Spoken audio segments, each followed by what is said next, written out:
அருகே சிறுமிகளை அழைத்து சென்ற இளைஞரிடம் விசாரணை மேற்கொண்ட போலீசாருக்கும் திமுக நிர்வாகிக்கும் இடையே வாக்குவாதம் ஏற்பட்டதால் பரபரப்பு ஏற்பட்டது. சேலம் மாவட்டம் லைன்மேட்டில் 2 இளைஞர்கள் தனித்தனி வாகனத்தில் சிறுமியை பர்தா அணிந்து அழைத்து சென்றனர். இதனை கண்டு சந்தேகமடைந்த அங்கிருந்த இஸ்லாமியர்கள் இளைஞர்களை நிறுத்தி சிறுமிகள் குறித்து விசாரணை மேற்கொண்டனர். அப்போது இளைஞர்கள் முன்னுக்கு பின் முரணாக பதிலளித்ததால் காவல்துறையினருக்கு தகவல் தெரிவிக்கப்பட்டது. இதனையடுத்து சம்பவ இடத்திற்கு வந்த காவல்துறையினர் இளைஞரிடம் விசாரணை மேற்கொண்டனர். அப்போது வழியாக வந்த திமுக கவுன்சிலர் கணவரான ராமலிங்கம் என்பவர் என்ன நடந்தது என்பதை கேட்டறிந்து இளைஞர்களை விட்டுவிடும்படி கேட்டுள்ளார். எனினும் இளைஞர்களை காவல் நிலையம் அழைத்து சென்று விசாரிக்க உதவி ஆய்வாளர் புறப்பட்ட போது அவரிடம் ராமலிங்கம் கடும் வாக்குவாதத்தில் ஈடுபட்டார். இருவரும் நடுசாலையில் கடும் வாக்குவாதத்தில் ஈடுபட்டதால் அங்கு பரபரப்பான சூழல் நிலவியது.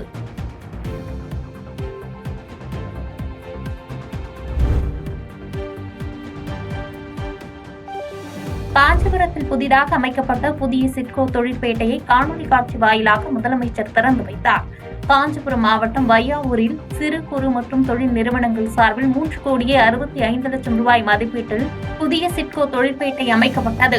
42.7 ஏக்கர் பரப்பளவில் அமைந்துள்ள இப்பகுதியில் மொத்தம் 198 தொழிற்கூடங்கள் உருவாக்கப்பட உள்ள நிலையில் தொழிற்பேட்டை வளாகத்தில் சாலை வசதி மற்றும் தெருவிளக்கு அமைக்கும் பணிகள் நடைபெற்று வருகின்றன.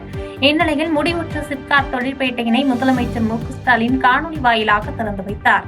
இந்த புதிய சிட்கோ தொழிற்பேட்டையால் காஞ்சிபுரத்தை சுற்றியுள்ள ஏராளமான இளைஞர்களுக்கு நேரடி வேலைவாய்ப்பு கிடைக்கப்பெறும் என அப்பகுதி மக்கள் தெரிவித்துள்ளனர்.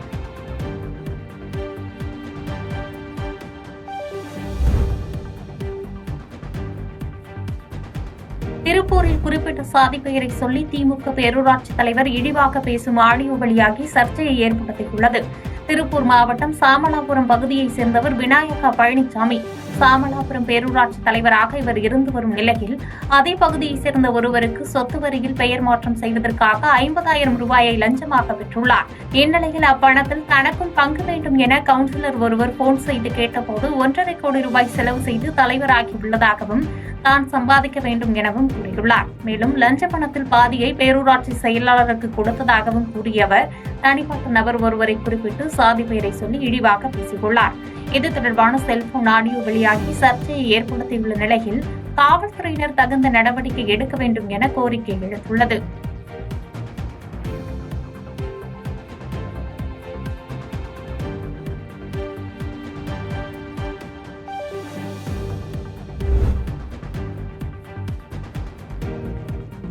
சென்னையில் கல்லூரி மாணவி பாலியல் வன்கொடுமை செய்யப்பட்டதை கண்டித்து நடத்தப்பட்ட போராட்டத்தில் மாணவர்களுக்கும் காவல்துறையினருக்கும் இடையே தள்ளுமுள்ளு ஏற்பட்டது. சென்னை தரமணி அரசு மகளிர் பாலிடெக்னிக் கல்லூரி விடுதியில் தங்கி படித்து வரும் மாணவி இன்ஸ்டாகிராம் மூலம் பழகிய தனது ஆண் நண்பருடன் வெளியே சென்றுள்ளார். அப்போது போதை மாத்திரையை மாணவிக்கு கொடுத்த ஆண் காதலர் மற்றும் அவரது நண்பர்கள் என மொத்தம் 7 பேர் மாணவியை பாலியல் வன்கொடுமை செய்துள்ளனர்.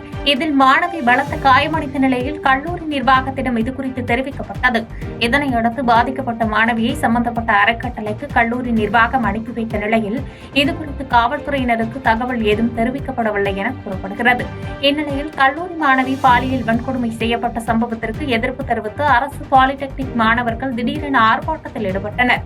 தகவல் அறிந்து சம்பவ இடத்திற்கு வந்த போலீசார் ஆர்ப்பாட்டத்தை நிறுத்த முற்பட்ட போது இரு தரப்பினருக்கும் இடையே தள்ளுமுள்ளு ஏற்பட்டதால் பரபரப்பான சூழல் நிலவியது.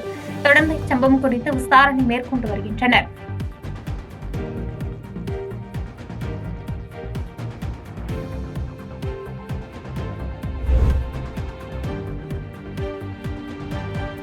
வேலூர் அருகே தன் மகள் கடத்தப்பட்டதாக புகார் அளித்தும் காவல்துறையினர் உரிய நடவடிக்கை எடுக்கவில்லை என கூறி தந்தை தீக்குளித்து தற்கொலைக்கு முயன்ற சம்பவம் பரபரப்பை ஏற்படுத்தியுள்ளது.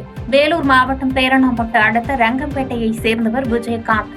கூலி தொழில் செய்து வரும் இவர் தனது மகளான அகிலாவை திருப்பதியில் உள்ள தனியார் கல்லூரியில் நர்சிங் படிக்க வைத்துள்ளார். இந்நிலையில் விடுமுறை தினத்தையொட்டி சொந்த ஊருக்கு அகிலா திரும்பியுள்ளார். அப்போது அகிலாவின் பெற்றோர் நிகழ்ச்சி ஒன்றிற்காக வெளியூர் சென்றபோது அகிலாவை சிலர் கடத்தி சென்றதாக கூறப்படுகிறது. இது தொடர்பாக காவல் நிலையத்தில் விஜயகாந்த் புகார் அளித்தும் தற்போது வரை நடவடிக்கை எடுக்கப்படவில்லை என கூறப்படுகிறது. இந்நிலையில் தனது உறவினர்களுடன் காவல் நிலையத்திற்கு சென்ற விஜயகாந்த் தனது மகளை கண்டுபிடித்து தரக்கூறி உடலில் மண்ணெண்ணெய் ஊற்றி தீக்குளிக்க முயன்றார். இதைத் தொடர்ந்து விஜயகாந்தை மீட்ட போலீசார் அவரது மகளை கண்டுபிடித்து தருவதாக உறுதியளித்ததை அடுத்து அங்கிருந்து கலைந்து சென்றார்.